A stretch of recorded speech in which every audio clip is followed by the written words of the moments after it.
Soale umpama sampean kok digawe sugih, bahaya. Bahaya. Pelit. Berubah mesti. Ini sekarang apian soalnya saya melarat.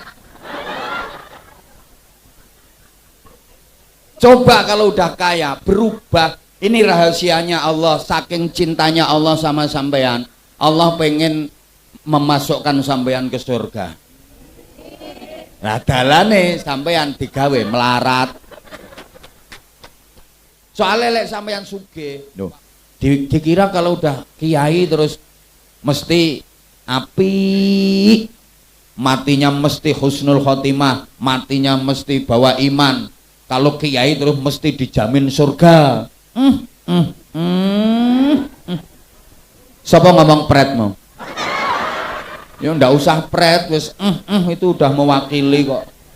Coba diulang. Dikira kalau udah disebut ustadz, kiai terus mesti baik, dijamin matinya iman, husnul khotimah, dijamin surga.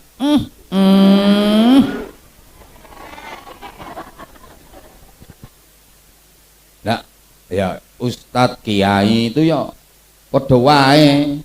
Ya ana apike, ya ana eleke. Yang ceramah iki ya ana apike, ya ana eleke. Malah umpama dihitung tenanan jujur-jujuran, yang ceramah iki apike karo eleke luwih akeh. Matur suwun. Nggih, matur suwun. Matur suwun. Nah, sampeyan sing ceramah. Semoga cepat sembuh. Nah, aku elek kok. Ya, kalau saya akeh eleke, kalau sampean akeh apike nggih. Oh, dapuramu. Ngapunten nggih, metu Jawa Timurane nggih. Ya Allah ya Karim. Makanya karena nggak ada jaminan kalau nanti kita matinya membawa iman, nggak ada jaminan kalau nanti kita mati husnul khotimah. Sehingga kita kalau pengen melakukan perbuatan yang jelek, kita kalau pengen berbuat dosa, itu disuruh mikir, jangan-jangan nanti pas berbuat dosa mati. Ayo, supaya nggak jadi berbuat dosa. Kalau sampean ki nek pengen maksiat, pengen ngelakoni elek, ya lumrah karena memang manusia itu punya nafsu. Suatu ketika nafsu yang ammarah bisu itu muncul. Lo dikira kalau udah ustadz kiai terus nggak ada nafsu ammarah, nggak ada keinginan maksiat.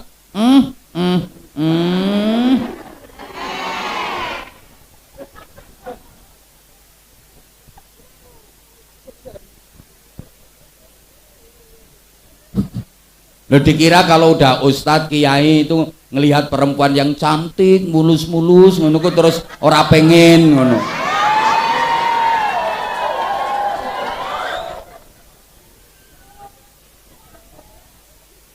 Ya podo. Ya, cuma masalahnya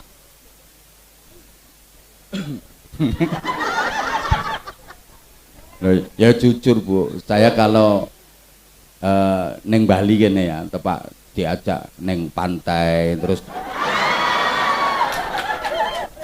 banyak turis, ya Allah, itu kan banyak sumur itu, susu dijemur gitu. Ya, lah terus pakaiannya rata-rata kayak gitu Bu. Astagfirullah ya Allah. Kayak putih-putih, mulus-mulus. Ya, Masya Allah. Ini saya mikir, ya Allah, ini musibah apa barokah? Dipandang dosa, nggak dipandang kok ya. Masya Allah. Jadi melek dosa, merem gak ketok dalan. Akhirnya aku ya melek merem. Ya gimana kalau ngelihat kayak gitu? Tuh populer puputiler itu. Loh, ya jujur aja seneng Bu, cuma terkendala status. Astagfirullah. Kita pengen melakukan maksiat, kalau kita ada keinginan untuk melakukan dosa, disuruh ingat, jangan-jangan nanti pas aku dosa itu mati, kayak apa nanti, supaya enggak jadi berbuat dosa. Ini makna dari apa yang disabdakan Rasulullah, faktiru dzikra hadzimil ladzat.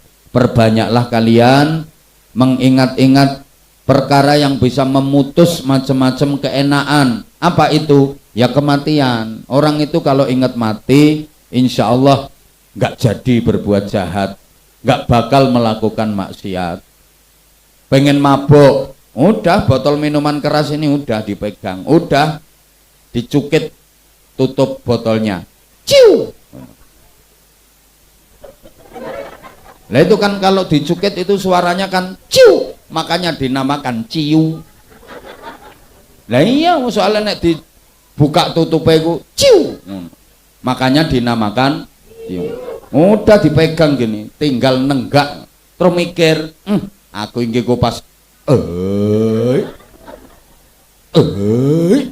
mati, terus kayak apa? Mesti dibanting botolnya, nggak jadi mabuk. Kenapa orang sampai nyuri? Ya karena nggak ingat mati. Coba ingat mati, nggak mungkin jadi nyuri. Aku pas nyolong neng mati. Mulanya ndak ada orang berbuat maksiat membawa iman, itu nggak ada. Copet, apa nyaut tas kok laren maca Bismillahirrahmanirrahim Allahu Akbar, itu nggak ada. Kenapa orang sampai korupsi? Ya karena dia nggak ingat mati. Coba ingat mati, nggak mungkin korupsi. Kenapa orang berbuat zina? Karena nggak ingat mati. Coba ingat mati, nggak mungkin melakukan zina. Sing wedokin jebablah lumah-lumah matang-matang. Sing lanang karek metingkring. Terus eling, iki engko aku pas metingkring nang mati ndahne apike.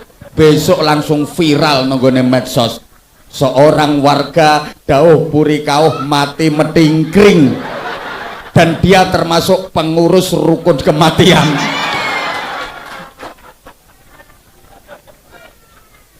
Ayo coba, kayak apa? Ya nggak mungkin jadi. Lah gara-gara nggak ingat mati, ku celingkrak, celingkrik, petingkrang, petingkring. Ya karena nggak ingat mati, makanya suruh perbanyak ingat kematian. Lah terus ngaji hari ini partai tambahan, buktinya nggak ada panggung.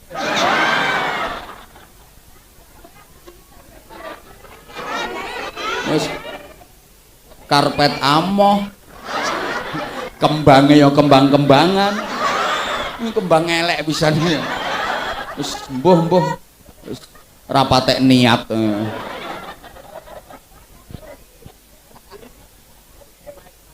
Lah iya, temanya kematian. Moh aku nek digawe amplop nggone rukun kematian moh aku. Kuwi padha karo nyengkakno aku.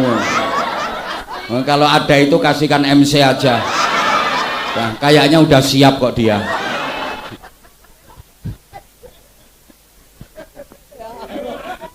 Allahumma sholli ala Muhammad. Nah, kematian sering dilupakan dan hidup lagi sesudah mati sering juga dilupakan. Nah ini nanti kita sambung. Padahal setiap kita pasti mati dan akan dihidupkan kembali sesudah mati. Kenapa kok pakai dihidupkan lagi sesudah mati? Bukankah manusia mati, dikubur, berkalang tanah, hancur lebur, ngapain pakai dihidupkan lagi? Jawabannya ada pada surat Yasin, ayatnya semua pasti hafal. Inna nahnu nuhyil mauta wa naktubu ma qaddamu wa atharahum. Sesungguhnya kami Allah yang menghidupkan kembali orang-orang yang sudah mati. Untuk apa? Wa naktubu ma qaddamu. Dicatat apa-apa yang sudah pernah dilakukan. Berarti prestasi apa-apa yang sudah dilakukan selama hidup di dunia, prestasinya apa saja. wa atharohum, dan tinggalan-tinggalannya, berarti prasasti. Manusia dihidupkan kembali sesudah mati itu untuk dibalas diharsi dan prasasti yang pernah dilakukan selama hidup di dunia. Ma qaddamu, apa-apa yang telah dilakukan. Ini berarti kan prestasinya apa? Wa atharohum, peninggalan-peninggalannya, itu prasasti. Makanya hidup ini tugasnya bikin prestasi dan bikin prasasti. Prestasi itu apa saja yang pernah dilakukan. Prestasi sholatnya seperti apa, prestasi sedekahnya seperti apa, prestasi zikirnya seperti apa, prestasi baca Qur'annya seperti apa, prestasi tahajudnya, prestasi puasanya seperti apa. Kemudian prasasti itu tinggalan-tinggalannya. Kayak ini musola al-ikhlas, ini termasuk prasasti setelah nanti sampean mati. Kan rencananya sampean apa mati kabeh. Loh iya kan? Lah ini beliau punya prasasti, ketua pengurus. Ini prasastinya, peninggalannya ya musola ini. Nah ini yang punya Vindes ini. Wow, prasastinya luar biasa. Di NU ada jejak perjuangannya, itu prasasti. Di IBHI ada, di masjid ada, di musola ada. Belum lagi yang dikirim ke pesantren saya, rencana. Masih belum. Loh gitu. Belum lagi yang untuk prasasti, misalnya nanti di pesantren saya, bah ikut nitip ini gedung untuk Darul Aitam, untuk anak-anak yatim. Memang saya kekurangan gedung untuk anak yatim. Di pesantren kami memang anak yatim kami sendirikan. Artinya kami sendirikan itu tempatnya. Jadi ada Darul Aitam untuk anak-anak yatim putra, ada Darul Aitam untuk anak-anak yatim putri. Memang gedungnya kurang. Putra putri yang yatim kurang lebih 700 yang ikut kami, yang yatim kurang lebih 700 ya, selainnya total 3.000-an, semuanya gratis. Bahkan yang yatim itu tiap bulan gak usah tepuk tangan, ra penting, sing penting bantuan.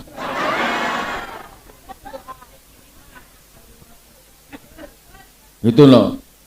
Loh, semua gratis. 3.000 itu yatim nggak yatim gratis semua. Ya artinya gratis itu mondok nggak ada bayar, asramanya nggak ada bayar, listriknya nggak ada bayar, terus makan gratis. Jadi sebelum Pak Presiden Prabowo bikin MBG makan bergizi gratis, saya 15 tahun yang lalu sudah bikin MBG. Loh, artinya mangan bareng gratis. Loh iya, kitab, semua kitab yang diajarkan di pesantren gratis. Santri nggak ada beli kitab, kita siapkan semua kitab gratis semua untuk ngaji weton, ngaji sorokan, ngaji diniyah. Sekolah formalnya MTS dan MA, SPP gratis, seragam gratis. Nah iya, yang masih punya orang tua lengkap, bapak ibunya masih ada, itu cuma bayar LKS sama ujian aja. Selain itu gratis semua. Nah yang yatim tiap bulan kita kasih uang saku sekitar 700 itu. Ada 500.000 ya kita kasih 500.000, adanya 300.000 ya kita kasih 300.000 seadanya. Makanya ini nanti saya pulang wayai bagi-bagi. Ya tergantung gaji gun ngasih berapa gitu. Nah kalau dikit paling anak-anak ya dapatnya 200.000-an. Nah 200.000 kalau kali 700 itu udah 140 juta loh Bu. Loh iya. Loh saya untuk anak-anak yatim itu tiap bulan enggak cukup 250 untuk anak-anak yatim. Tuh, rungokno. Duh. Iku namanya prasasti, sinya beliau. Ya ini, manusia itu makhluk yang punya dua kecenderungan, ingin berprestasi dan ingin punya prasasti. Pasti. Cuma ada yang mampu, ada yang enggak. Semua kita pasti pengen berprestasi, pengen lebih baik daripada yang lain. Mesti nih. Ya kaya sing nang kono iki ndoprok-ndoprok asli ya pengen sugih. Wong ketara wajah-wajah ngempet. Cuma sampai saiki durung keturutan. Ya mbuh melarate kok awet.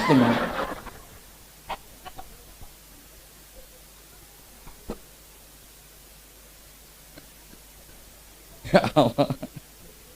Lah iya. Gitu loh. Lah sekarang gini. Kalau kita pengen dihargai Allah tentang prestasi dan prasasti kita, nanti di akhirat sesudah dihidupkan kembali sesudah mati. Lah kalau misalnya mati semuanya selesai, rugi Pak. Orang-orang yang di dunia berprestasi dan punya banyak prasasti, rugi. Begitu mati selesai, nggak ada terusannya, nggak ada lanjutannya. Lah orang-orang yang berjuang di agama, orang-orang yang ahli beribadah, ahli berjuang, ya rugi. Wah habis mati udah selesai, nggak ada kehidupan lagi, rugi. Kayak saya misalnya, capek-capek keliling kemana-mana, ngaji, sampai meninggalkan keluarga, capek ndak karo-karuan, rugi saya. Begitu mati selesai, ngapain capek-capek? Ya urip iki tak enak-enak no. Tiap malam ajeb, diseneng-seneng no. Loh, lah ya begitu mati selesai. Ya rugi orang-orang yang tiap malam tahajud, di saat yang lain enak-enakan tidur, dia Allahu Akbar, entul-entul jadi tuli-gulik ndundut gobek-gobek. Cerekal tangi meneh ya Allahu Akbar, entul-entul jadi tuli-gulik ndundut gobek-gobek. Tangi meneh cerekal Allahu Akbar, entul-entul jadi tuli-gulik ndundut gobek-gobek. Duduk bersila, muter tasbih wiridan kenceng, wer sulastri wer sumiyati wer sundari wer sunarti wer sugiyarti wer sulika wer supia rugi. Ngapain bercapek-capek di dunia? Wong habis mati selesai ae. Ya dienak-enakno urip nang donya. Kan habis mati urusan selesai. Rugi. Orang-orang yang ahli berjuang di NU, berjuang lewat musola, berjuang lewat organisasi rukun kematian, biaya ndak karo-karuan, begitu mati selesai, rugi. Ngapain? Ya senengan. Kalau misalnya habis mati kok selesai, keenakan itu yang nakal-nakal itu. Ya kan? Ya keenakan yang nakal-nakal, rugi orang-orang yang baik. Begitu mati selesai, rugi orang-orang yang ahli berjuang, rugi.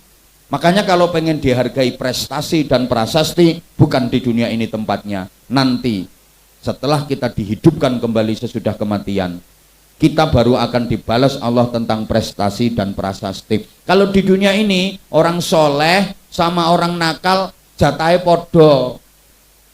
Yang ahli amal soleh dengan yang tukang amal salah jatahnya sama. Sing ahli ngamal karo sing ahli ngomel jatahe podo. Sing tukang sembahyang karo sing tukang blayang jatahe padha. Sing kulino poso karo sing kulino dosa jatahe padha. Sing ahli wiridan karo sing ahli rasan-rasan jatahe padha. Sing ahli zikiran karo sing tukang gendaan jatahe padha ning donya. Lho iya toh? Yang berprestasi dengan yang ndak jatahnya sama. Yang ahli tahajud makan jatahe ya sak piring. Yang nggak pernah sholat mangan jatahe yo sak piring, sama kok. Apa yang nggak pernah sholat itu makan jatahe sepiring, kemudian yang ahli tahajud itu nek mangan nggih molen ngono? Enggak kan? Orang yang nggak pernah sholat makannya pakai sendok, yang rajin sholatnya selalu berjamaah dan tahajud, apa kalau makan pakai sekrop? Kan jatahnya sama toh. Wong sing pinter jatah uripe ya antara 60 sampai 70 tahun. Wong sing oon jatah urip ya sama 60 sampai 70 tahun. Di dunia ini jatahnya sama. Orang yang ahli ibadah jatah minumnya juga cuma segelas. Orang yang nggak pernah ibadah sama, jatah minumnya cuma segelas. Di dunia ini jatahnya hampir sama kok. Makanya kalau begitu mati selesai, rugi orang-orang soleh, rugi orang-orang yang ahli ibadah. Atas prestasi dan prasasti yang dilakukan selama di dunia ini nanti setelah kematian. Paham? Paham? Nah, Astaghfirullahaladzim. Ya Allah ya Karim. Allahumma sholli ala Muhammad. Oke, saya ulang tadi. Dua alasan utama manusia nggak mau mati itu: pertama, berat berpisah dengan yang dicintai, yang akan ditinggal. Dua, sadar belum cukup memiliki bekal. Ini misalnya Pak Haji Gun nih, tak takoni saiki, siap mati saiki pora? Siap mati sekarang apa enggak? Mesti jawabannya belum. Kenapa? Belum punya bekal. Mesti jawabannya belum punya bekal. Lah, kita semua gitu. Ayo coba sampean misalnya ditawani, Bapak Ibu mati sakniki nggih? Kenging nopo kok mboten purun mati sakniki? Dereng cukup sangune. Alasannya itu belum cukup bekalnya. Padahal uripe ora digawe golek sangu. Lah wong Jawa purung cukup ya wis golek to, Bu. Udah berusaha nyari tapi belum cukup.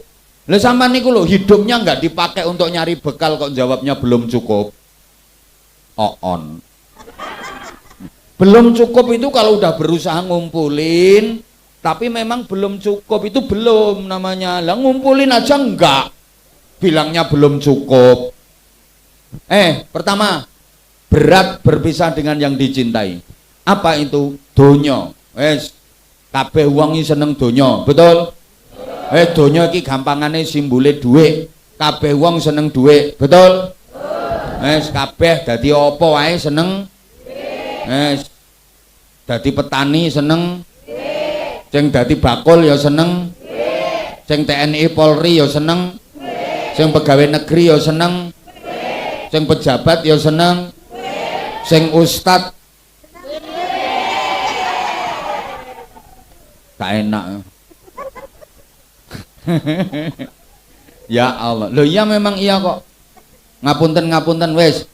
Lah orang itu kalau mati kan semua dunyone ditinggal, yang disenengi itu ditinggal. Makanya dia nggak mau mati karena nggak mau pisah. Ini udah di nas dalam Al-Qur'an.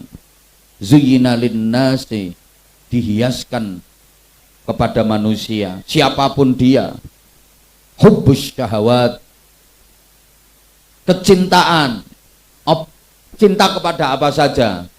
1. Minan nisa. 2. Wal banin. 3. Wal qanatiril muqantarati minadz zahabi wal fiddah. 4. Wal khailil musawwamah. 5. Wal an'am. 6. Wal hars. Ini simbole donya. Dan ini tahapan target manusia hidup itu mesti pengen 6 ini. Pertama, minan nisa, artinya lawan jenis. Mesti 1, cinta lawan jenis. Berarti target apa namanya? Nikah.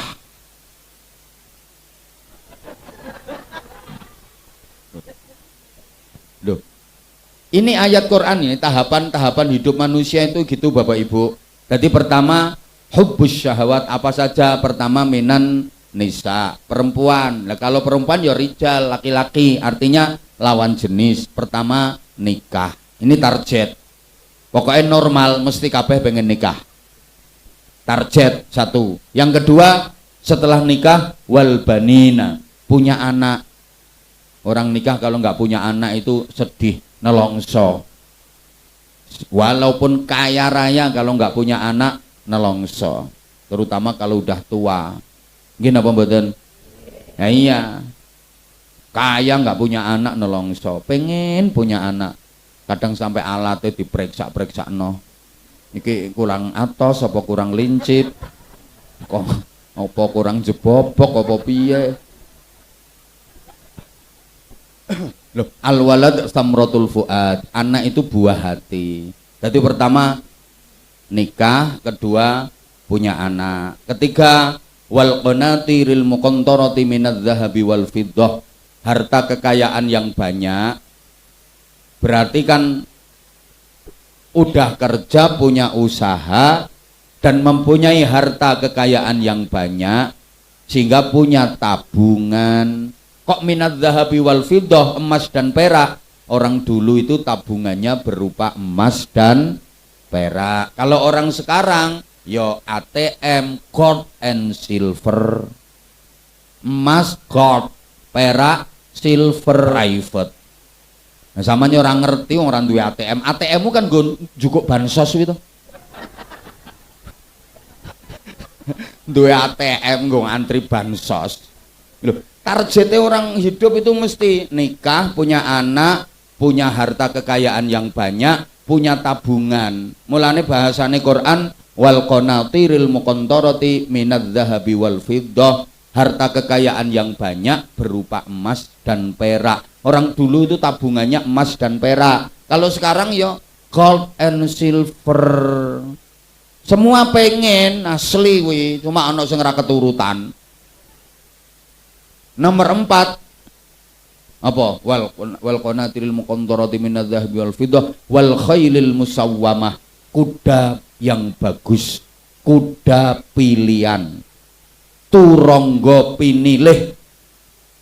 Kuda itu simbol kendaraan. Dulu belum ada kendaraan bermotor. Alat transportasi yang paling canggih dulu ya kuda. Kok disebutkan kuda? Ya, itu simbol alat transportasi yang berfungsi, yang bergengsi, yang menarik hati. Kok kuda? Ya kuda itu kan binatang yang berkaki 4, tubuhnya kuat, larinya cepat, bodinya memikat. Kalau sekarang ya Toyota Alphard. Ya gathuk-gathuk ke at no. Lho nggih kata-kata ngene iki angel, ora gampang. Mulane ya larang.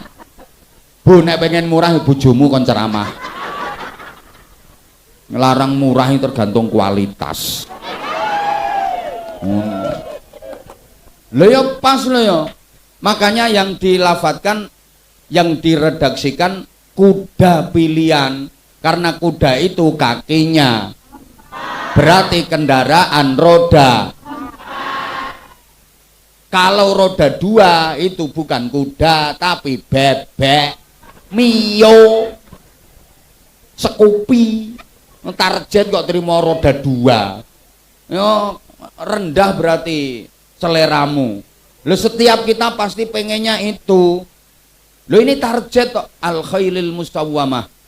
Roda 4. Kok kuda? Ya tadi alat transportasi yang berfungsi, yang bergengsi, yang menarik hati.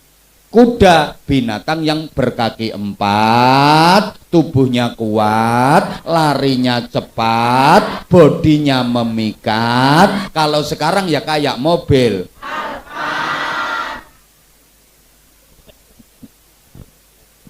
Loh, Quran itu indah, luar biasa. Yang masuk ya pengen tapi ra keturutan. Ya ono yaene ngojek kae. Setelah itu berikutnya wal an'am. An'am itu ternak. Lek wong Jawa maknani raja kaya, rajane kekayaan. Lah kok an'am ternak? Ya, ternak itu simbol binatang yang berkembang biak, bisa bertelur, bisa beranak dan menjadi banyak. Berarti ini bisnis dan usahanya berkembang. Seperti ternak, tambah akeh. Usaha dan bisnisnya berkembang. Dulu apotek cepat sembuh cuma piro? Ya cuman siji wit cilik ngono. Awal-awale dia keluar dari pekerjaannya merintis apotek kecil, tapi terus berkembang. Oh, sekarang wis menguasai Indonesia Timur. Dulu tempat nge-gym Berapa punyanya, wong alatnya nyewa semua. Loh saya tahu ini rahasianya, walaupun baru kenal orangnya. Nah ini berkembang. Ini namanya an'am. Jangan terus macet jalan di tempat. Itu mental apa? Umat Islam itu harus majunya kendaraan, bisnisnya berkembang. Itu an'am. Berkembang terus. Berikutnya wal harz, ladang. Ladang ini simbol investasi. Maksudnya gini, orang dulu itu kalau punya ladang yang luas, seneng di masa tua tinggal menikmati hasilnya. Duduk di rumah, hasil setoran datang karena ladangnya luas.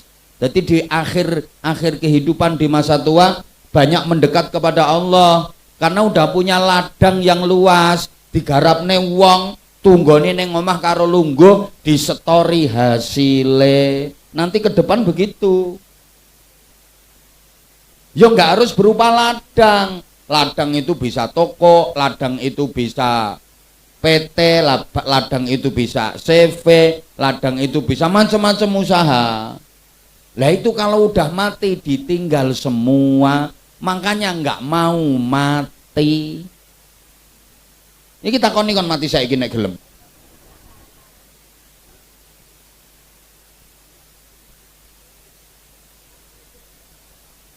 Yang kedua, piye karepe? Ngaji kok gak oleh wis. Iki partai tambahan. Wong partai tambahan kok. Ya nggak apa-apa sih. Para jamaah yang sangat saya hormati rahimakumullah, yang harus kita persiapkan itu bekalnya. Ngono. Mbok ra dikatekno aku kok. Nggih apa ibu-ibu itu bukannya dengerin kata-kata aku tapi terpesona memandang aku. Ngerti aku kroso. Boleh nggak apa-apa Bu, Ibu boleh memandang aku karena memang aku didatengin ke sini bukan cuma untuk didengerin kok. Boleh dipandangin, tapi tolong boleh memandang, jangan punya perasaan aneh-aneh. Ya takut aja, takut nanti ada yang perasaannya gini, kok suami aku nggak kayak dia ya, itu nggak boleh.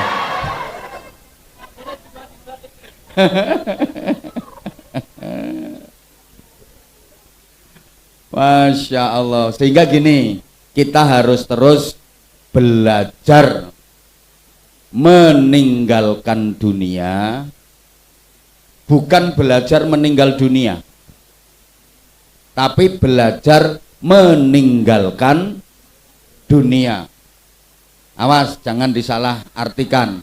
Saya ulang, kita terus diperintah untuk belajar meninggalkan dunia, bukan belajar meninggal dunia. Kalau meninggal dunia nggak usah belajar. Meninggal dunia itu mati. Mati itu gampang. Tadi udah saya sampaikan. Nggak perlu belajar. Kalau waktunya tiba mesti wes. Tapi yang harus kita belajar terus adalah meninggalkan dunia. Meninggalkan kecintaan kita kepada dunia, meninggalkan hal-hal yang berbau duniawi. Pelan-pelan kita harus belajar, Bapak Ibu, terus belajar meninggalkan kecintaan kita kepada dunia. Bukan berarti nggak boleh punya dunia, punya harta harus, tapi cinta sama harta lah itu yang nggak boleh. Paham porang ini? Loh, bukan berarti orang itu duwe donya, bukan berarti kok orang oleh duwe donya. Boleh, orang Islam itu malah harus kaya. Islam itu ditempa, dididik agar bermental kaya. Nggak ada didikan dalam agama Islam untuk bermental miskin, itu nggak ada. Orang Islam harus kaya. Al-mu'minul qawiyyu khairun wa habbu ilallah minal mu'minid dha'if. Orang mukmin yang kuat bukan hanya kuat jasmaninya saja, ya kuat rohaninya, kuat imannya, kuat mentalnya, kuat karakternya, kuat ekonominya. Itu lebih baik dan lebih dicintai Allah daripada orang mukmin yang lemah. Dalam Islam itu nggak ada perintah menerima zakat, perintah menerima sedekah, nggak ada. Yang ada perintah mengeluarkan zakat, perintah bersedekah, mengeluarkan sedekah. Coba carikan saya kalau sampean menemukan ada umat Islam untuk menerima zakat atau menerima sedekah, nggak ada. Hai orang-orang yang beriman, terimalah zakat, nggak ada. Terimalah sedekah, nggak ada. Yang ada bayar zakat, keluarkan zakat, keluarkan sedekah. Berarti ini disuruh miskin apa disuruh kaya? Halo? Nah, kalau nggak kaya apa ya bisa mengeluarkan zakat? Wong perintah zakat itu karena punya nisab, karena kaya. Berarti umat Islam itu harus kaya. Saya ulang, nggak ada Islam kok mengajarkan untuk bermental miskin, apalagi bermental pengemis, nggak ada. Nggak ada. Kita dididik untuk bermental kaya. Ada kewajiban zakat, berarti harus kaya.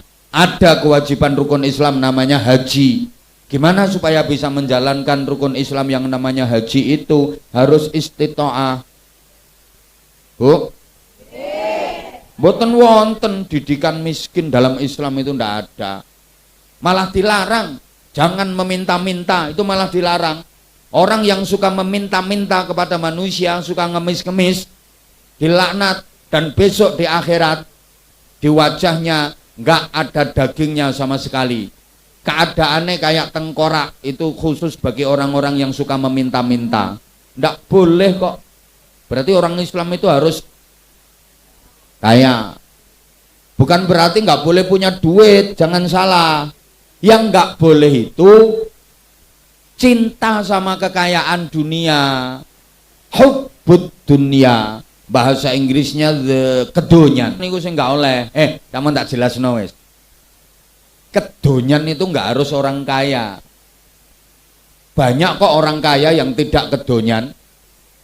Banyak loh orang miskin kedonyan itu banyak. Tak jelasno, kene gak tak jelasno gak paham. Umume wong nganggep kedonyan iki wong sugih, kedonyan kuwi. Belum tentu orang kaya itu kedonyan. Dia banyak harta, dia banyak duit, tapi duit itu, harta itu nggak masuk di hatinya dia. Memang duitnya banyak, hartanya banyak, tapi dia gak emanan kok. Ndak emanan. Ada perjuangan-perjuangan agama yang membutuhkan duit, nyoh, sama sekali nggak eman. Itu orang kaya yang tidak kedonyan. Ada wong melarat kedonyan niku ada. Ada duwe emeng sithik tapi pelite Masya Allah. Ono pembangunan musola, pembangunan TPQ, ono rukun kematian macam-macam, nggak mau iuran, nggak mau bayar. Lewang aku melarat kok ditarik iuran. Ada apa enggak yang kayak gitu? Ada, ini orangnya datang saya tahu. Pokoknya orangnya agak gemuk. Ngerti aku, ngerti. Orangnya gemuk, perempuan.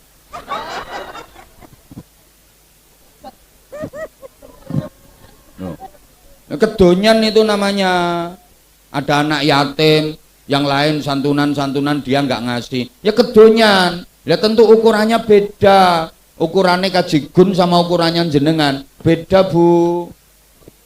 Jenengan sodakoh 10 juta itu pahalanya jenengan kok 10 juta potongamu kok 10 juta. Kadigun ini kajigun sodakoh 10 juta itu ukurannya sama dengan jenengan sodakoh 10.000. Lah iya, sampean sodakoh 10.000 ku ganjarannya podo karo kajigun sodakoh 10 juta. Sampean sedekah 10 juta podo karo kajigun 100 juta. Loh iya toh. Loh karena 10.000 bagi jenengan sangat berarti. 10 juta bagi kajigun nggak begitu berarti. Enteng gitu loh. Loh ini keadilannya Allah. Keadilannya Allah, maka ujiannya orang kaya itu makin banyak hartanya makin pelit ujian yuk kajigun. Loh, bener ujian. Cari pahala sedekah itu gampang yang miskin daripada yang kaya. Betul. Melarat tok. Itu pahalanya seperti wong sugih sedekah 100 juta. Bener itu. Dengerin. Halo. Sampean misalnya Bu, misal. Woi. Sampean umpama duwe duit 100. Alah 100.000. Oh, 100 juta. Sampean punya duit 100.000. Terus ada santunan yatim, sampean diminta sumbangan 10.000. Dikasih apa enggak? Kasih. Kan masih punya 90.000. Kasih. Nah terus Kajigun punya duit 100 miliar. Ada santunan yatim, dia diminta sumbangan 10 miliar. Kira-kira dikasih apa enggak? Pret. Ya pret kok. Padahal ukurannya sampean sedekah 10.000, karena duit sampean cuma 100.000. Itu sama dengan Kajigun ini 10 miliar karena duitnya beliau 100 miliar. Loh, penak wong melarat. Sampean melarat, ojo mangkel ya melarat tenan kok. Punya pitik 5, punya pitik 5. Terus ada tetangga sampean mau punya hajat nyunat ke anak. Mbak, aku apa nyunat nih anakku mbak? Pitik saman kok lemu-lemu mbak. Aku njaluk siji mbak, tanggone selamatan. Kasih apa enggak? Kasih, wong pitik kok. Kan punya 5, kalong siji masih punya 4 kok. Kasih. Terus sampean tambah kaya, punya sapi 5.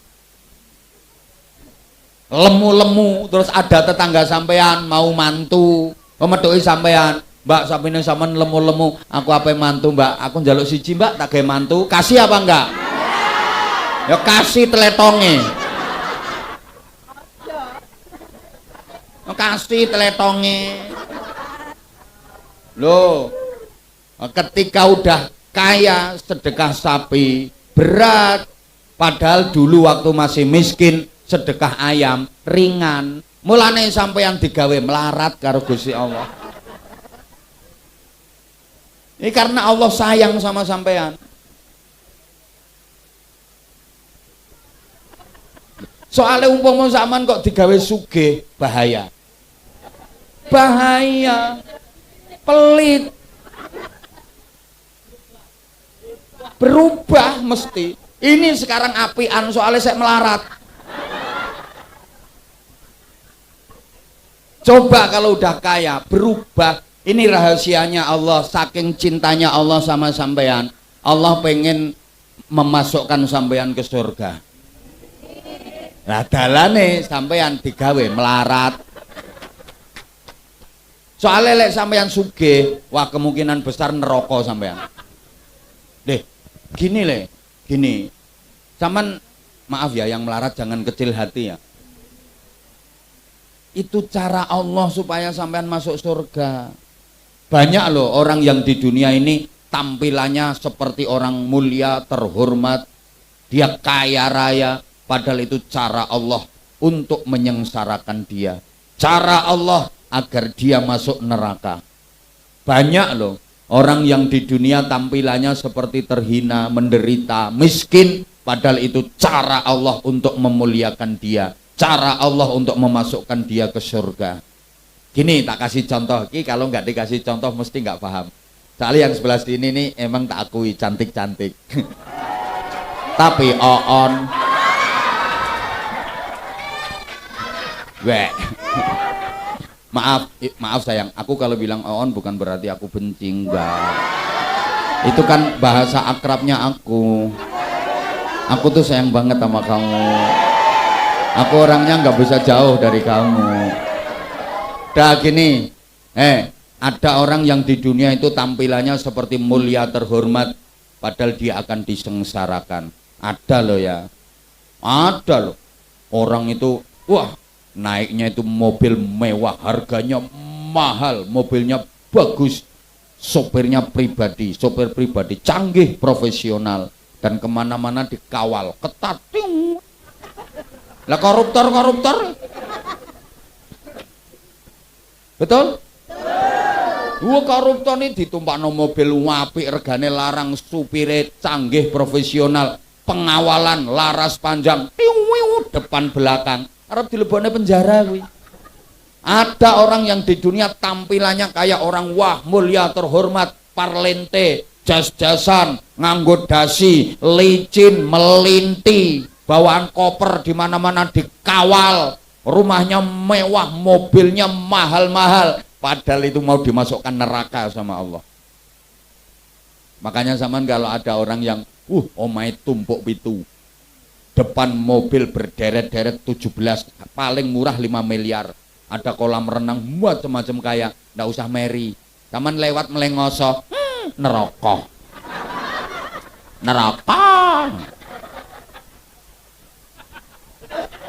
Alhamdulillah saya melarat terhibur. Nah iya tuh. Niku kaya koruptor apa dilebokne penjara kuwi. Gak usah iri sampean karo Kaji Gun. Belum tentu terhormat. Ya tergantung hartanya ditasarufkan untuk apa. Ngono lho. Gak usah iri, gak iri. Aku iri itu kalau ada orang kaya tapi hartanya ditasarufkan untuk perjuangan agama. Aku baru iri aku. Lah kalau orang hanya sekedar kaya, gak ngumun aku. Yo gak pengen, blas gak pengen. Aku soalnya wis tahu melarat, tahu sugih aku. Yo makanya aku bisa cerita kayak gini. Ranggumun aku, wong donyane tumpuk-tumpuk, blas ranggumun. Wong kelambi yang dipakai juga sama, tak setel. Apa coba bedanya? Turu ya podo mereme, mangan podo dileke, metu podo dadi teleke. Ranggumun. Kalau ada ini orang kaya, ini penguasa sini, bos ini, lah ranggumun aku, biasa aja. Ngapain? Biasa aku. Tak lihat kalau dia memang manfaat untuk masyarakat, kalau dia memang hartanya ditasarufkan untuk kemaslahatan umat, untuk perjuangan, baru aku siap hormat. Salut, angkat ketua. Lah nek meng trimo sugih-sugih nggo numpuk-numpuk nggo sugih-sugihan, blas ora pengen aku. Dan saya nggak mungkin bisa akrab dengan orang seperti itu. Termasuk iki yo tanteni modele piye. Lah iya aku. Lah nek wong model pelit radoyan aku. Asli radoyan aku. Ngapain? Loh karena saya hidupnya ya seperti ini, hidup saya tak wakafkan. Aku hidupku kayak gini mulai dulu. Nggak berubah. Tanyakan sama yang dulu udah pernah ngundang saya 2013, 2014, sama biasa, nggak aneh-aneh saya. Ya tetap kayak gini, saya nggak berubah. Wah aku turuti gletakno ning selempitan omahe wong iki wis biasa. Saya nggak harus mensyaratkan hotel bintang 5 dengan menu makanan ini, minumannya harus ini. Enggak. Kamare cuwilik, kasure amoh. Biasa, ngapain? Yang penting nyaman, nggak banyak diganggu, ngono tok mek anakku. Yo, nggak aneh-aneh. Aku orangnya biasa kok, nggak aneh-aneh. Ngono. Kiriman opo? Kiriman dongo. Gitu. Lah ya ini kan saya ngingetin saudara kita, saudara saya. Gopo lek duitnya akeh arep gopo coba? Bojo ra duwe.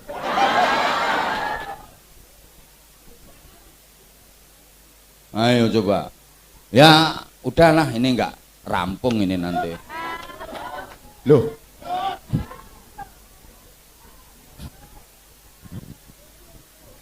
Ya Allah ya Karim. Ya, habis ini bentar toh, ini masih belum selesai kok. Maaf ya ini ngajinya ngaji nyantai saja. Kalau kita nggak mau belajar meninggalkan dunia, dunia yang akan lebih dulu meninggalkan kita. Ini harus saya ulang ya. Kalau nggak diulang nggak paham mesti. Kalau kita nggak mau belajar meninggalkan dunia, Bisa jadi dunia yang lebih dulu meninggalkan kita. Banyak orang yang masih tinggal di dunia, tapi dia sudah mulai ditinggal oleh dunianya. Artinya dia mempunyai banyak kekayaan dunia, tapi nggak bisa menikmatinya. Berarti kan dia sudah ditinggal oleh dunianya.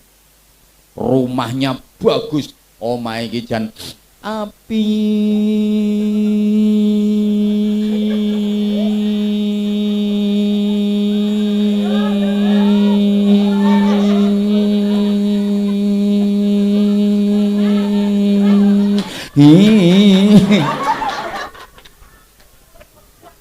Kaya omahe demit saking apike.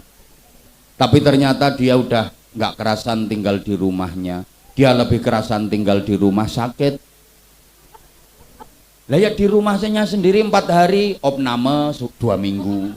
Pulang 5 hari di rumah opname 2 minggu. Ini kan berarti rumah yang merupakan dunianya dia itu sudah mulai meninggalkan dia. Dia sudah ditinggalkan oleh rumahnya yang bagus itu. Nah ini kan teguran dari Allah.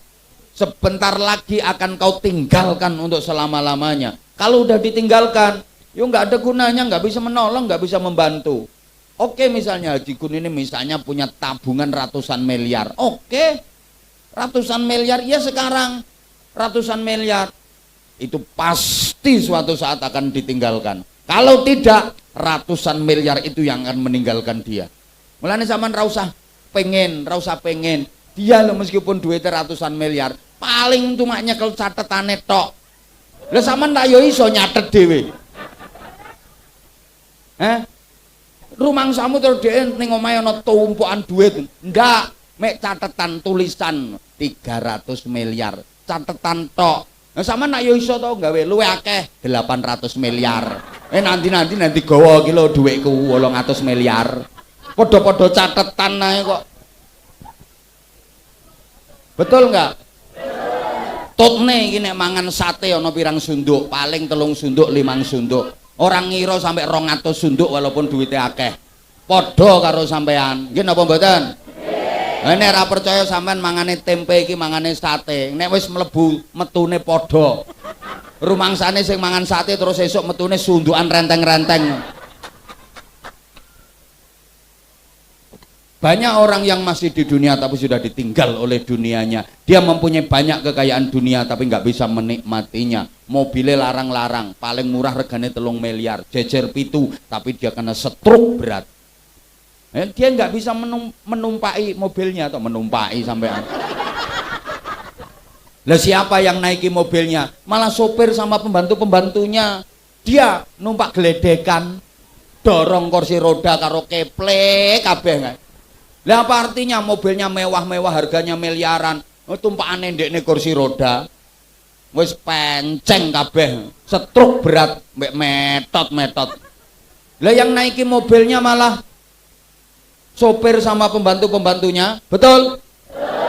Itu sudah ditinggalkan oleh dunianya. Maaf, jangankan gula 100 kintal, pabrik gula 100 dia bisa beli. Tapi gula sesendok aja nggak berani minum dia. Kencing manis. Ayo. Padahal dia jangankan beli gula 100 kintal, pabrik gula 100 bisa dia beli. Tapi dia gula sesendok aja nggak bisa menikmati, nggak berani. Ayo coba, jangankan sate 100 tusuk, kambing 100 kandang bisa dia beli. Tapi daging kambing sak pringkil nggak berani makan, darah tinggi. Lah percuma loh, mending sampean ora gablek duit, mangan semongko iso ngerokoti sak kulit-kulite. Mangan sate lho disisili sak sunduk-sunduke. Betul apa enggak? Duitnya miliaran, uripe ning ruang ICU. Ayo coba, makan minum udah nggak bisa, impus, nguyuh ngising di selang. Apa artinya duit miliaran, uripe cuma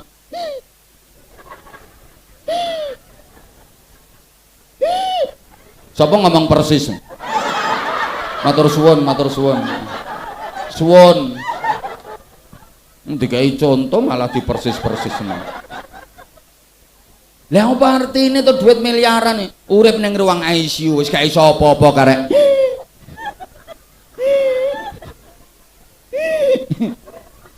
Ya mending ngene iki melarat-melarat tapi sehat. Ayo sampean pilih ndi? Sugih sakit-sakiten, melarat, sehat. Pilih ndi? Orang segini banyak budek semua. Pilihannya lo nggak ada itu. Pilihannya cuma melarat, sehat, sugih, sakit-sakiten. Sampean pilih? Nggak ada.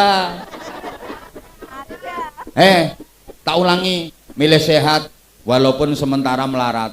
Oh, daripada sugih sakit-sakiten, donyamu, duitmu gak kena digituku kesehatan. Tapi sampean meskipun sementara melarat, sehat, ikhtiar maksimal, kerja keras dibarengi dongo, suatu saat berubah jadi sugih sampean. Amin nopo mau ora dipilih kok amin.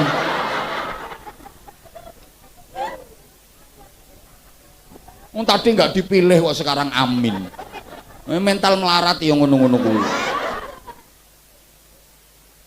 Gitu loh. Loh, astagfirullahaladzim. Lah kan banyak toh orang yang masih di dunia tapi sudah ditinggalkan oleh dunianya.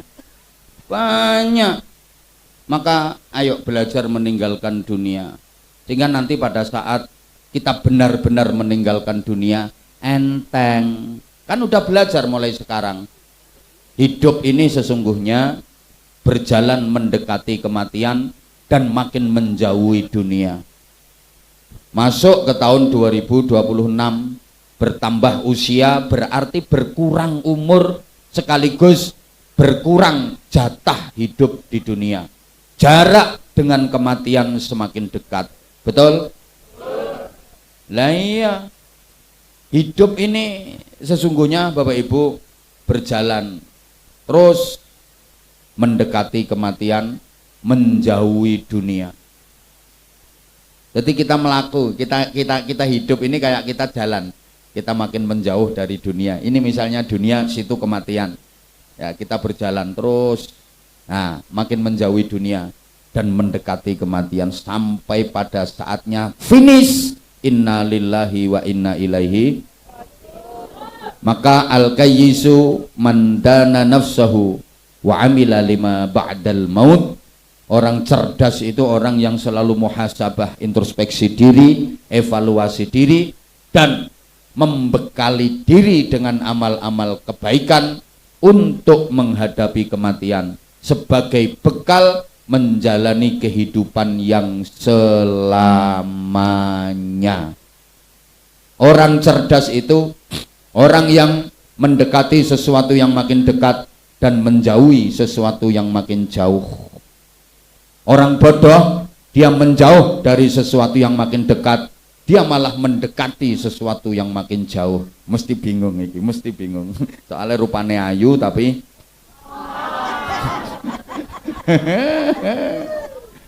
gini sayang.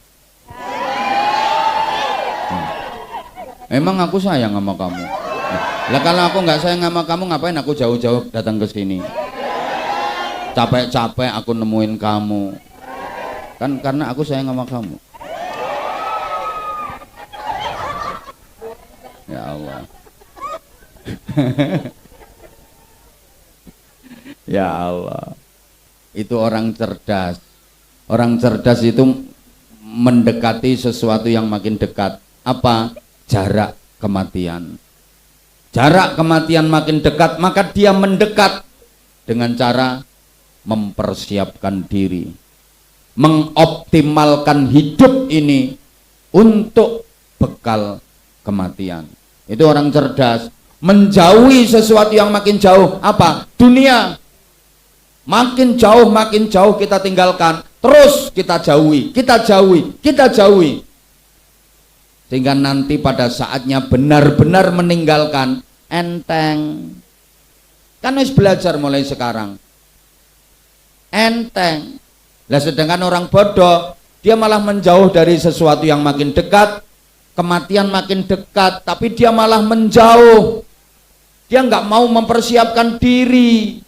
dia malah mendekat ke sesuatu yang makin jauh. Dunia itu makin jauh dia tinggalkan, tapi dia lari mengejar sesuatu yang ditinggalkan. Bodoh itu namanya. Halo? Kalau dia orang cerdas, sadar, makin dekat dengan kematian. Udah banyak dikasih peringatan sama Allah. Wa man nu'ammilhu nunaqqishu fil khalq. Dikurangi bentuk kedadian, kekuatan fisik mulai berkurang. Ini kan maaf, rambut yang dulu warnanya hitam berubah jadi putih. Itu artinya kan harus meninggalkan dunia hitam, Pak. Iya kan? Dulu rambut warnanya hitam berubah jadi, berarti harus meninggalkan dunia. Coba, dulu tubuhnya tegap, sekarang mulai membungkuk. Ini teguran semua dari Allah. Dulu larinya kenceng 100 km oke, jalan. Sekarang 10 meter nyeret kakinya. Betul? Bapak Ibu maaf, dulu duduk kayak gini berjam-jam. Begitu acara selesai, bangkit yuk cerekal, jalan jerantal. Sekarang duduk setengah jam aja, mau bangkit itu terantanan. Terus balungnya keretek. Ini kan teguran dari Allah. Duduk bersila berlama-lama udah nggak kuat. Iki sak jam ki lungguhe wis alean ping 7. Sila, sembujung, mereng ngewa, mereng nengen. Betul? Nah itu uangnya sing keplok-keplok itu. Duduk lama kesemutan, udah bokong panas, sikil gringgingen, sing sila, sing sembujung, mereng nengen, mereng ngewa, nek perlu metungkruk, ganti ngene maneh. Wis sembujunge sik karo dipijeti ngene. Lah ini kan teguran dari Allah toh. Bu. Ada enggak yang habis duduk terus tangi terus apa lek ngarane mripate bliyeng piur mek keretek ada. Itu berarti sudah dekat. Loh kok blaen toh? Ya sadarilah. Dulu kulitmu kenceng, ginyur mindur. Sekarang udah kendo, mengkeret. Pipimu lho pertahankan nek kuat. Mindur terus, rangira iso. Kalau waktunya tiba mesti mengkeret.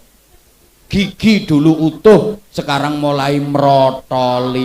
Tapi wongi kadang gak terima. Untune merotoli malah ora kok rumangsa tuwek. Aku ki asline jek enom, cuma ya kalah untu. Kok iso kalah untu ki lho, untumu mbok du karo sapa? Iya wis tuwek kuwi tandane. Tapi orang kan gak terima. Iso nyalahno bakul sate. Aku mangan sate ning kono untuku protol, satene alot. Bukan karena satenya alot, untumu kropos. Tuwek ya tuwek. Ngeyel, kulit wis mengkeret gak terima. Wedok-wedok lho ke salon ditarik-tarik pakai senar ya kenceng, tapi nek kekuatane senar wis entek ya mengkeret meneh. Saiki modele ngono Pak, kulit itu tarik-tarik senar, lambe sontik ndomble, dodo kuwi asline ya karek tengeret tok Pak, pasang silikon. Nah kekuatannya silikon masih ada, ya mentok 2 tahun, anjlok, tinggoni BH yang brosot. Lah wis tuwek kok, ya wis mbah ra usah digrayangi kok malah. Iya, nggonku brosot iki. Malah ana sing grayangi. Lah itu kan teguran dari Allah toh. Lah kok ndak sadar? Sing non dhuwur ki grayang-grayang kae. Malah ana sing grayange wae kancane, wae sampeyan, Mbak. Astagfirullahalazim. Lah itu kan teguran dari Allah toh. Wong yang ngeyel. Maka kita harus terus belajar meninggalkan Loh, lah gak paham toh. Belajar meninggalkan sebelum kita benar-benar meninggal dunia. Bapak Ibu, ya Allah. Jadi orang yang sudah benar jalur hidupnya nanti ketika mati itu nyaman. Kenapa? Dunia sudah dilepas. Dunia sudah dilepas, kan dia sudah belajar meninggalkan. Begitu waktunya tiba, Israel narik rohnya, dia udah ngelepas. Enteng gitu. Nah tapi kalau orang yang nggak mau meninggalkan, wah ini gondelan donya namanya, dia terus pegangan dunia nggak mau jauh. Bayangkan Israel narik rohnya, dia gandulan. Ini sesakit-sakitnya sakit yang teramat sakit. Maka siapa orang yang paling sakit saat sakaratul maut? Jawabannya adalah orang yang hubbud dunia. Dia cinta dunia dan dia dipaksa untuk berpisah dengan dunia yang dicintai itu. Sesakit-sakitnya sakit itu adalah ketika dipaksa berpisah dari yang dicintai. Betul? Lah dia terlalu cinta dunia, padahal mati itu dia dipaksa untuk berpisah dengan dunia yang dicintai. Sakit luar biasa. Orang yang paling berat saat kematian, orang yang paling menderita ketika nazak, paling sengsara ketika menghadapi sakaratul maut adalah orang yang hubbud dunia, orang yang cinta dunia. Ngene Bapak Ibu soalnya, orang niku kalau nggak kedonyan, nggak cinta dunia, dunia udah dilepas. Cul, begitu roh ditarik sama malaikat Israel, lepas, enteng. Lah orang yang kedonyan kan gandulan donyo. Israel njabut roh, Israel narik nyawanya, dia gandulan. Ini loro yang paling loro. Bahasa Inggrisnya kan the odot-odotan. Makanya kayak terus suaranya kayak matane plorok-plorok, pendelik-pendelik, ilate melet-melet kayak sesakit-sakitnya sakit. Beda dengan yang tadi kan udah dilos, ditarik iki, monggo. Oh dicul kok dilepas. Paham? Paham? Yes, iki pengumuman kanggo wong-wong sing do kedonyan. Ya Allah. Bu. Paham nggih? Ya wes. Loh, ini udah jam 4:30. Belum asar ini. Loh, kalau materi saya ini baru 1/4 tentang Isra Mi'rajnya yang berkaitan dengan kematian, perjalanan hidup baru di dunia, belum nanti di alam barzahnya, transit Masjidil Aqsanya, belum lagi tujuan utama Sidratul Muntahanya. Gitu loh. Makanya terakhir pesan saya, kematian itu ditentukan oleh kebiasaan. Yamutun nas ala ma'asyu wa yub'atsuna ala ma matu. Orang itu nanti matinya bagaimana kondisinya ditentukan bagaimana kebiasaannya ketika hidup di dunia. Kalau hidup ini kebiasaan baik, matinya mati baik. Kalau hidup ini kebiasaan buruk, matinya mati buruk. Naudzubillah. Jadi kalau pengen mati dalam keadaan iman, hidup harus selalu berpegang iman. Kalau hidup sering ngelepasin iman, bahaya. Nanti ketika mati, imannya lepas. Orang itu tergantung kebiasaannya Bapak Ibu. Orang kalau kebiasaan zikir, tapi kalau nggak kebiasaan nggak bisa. Bersin itu cuma dipanjang-panjangin. Nggak ada alhamdulillahnya. Malah kadang aneh, bersihnya itu malah tahu, bakso, es teh. Itu berarti isi hatinya ya departemen perbadokan.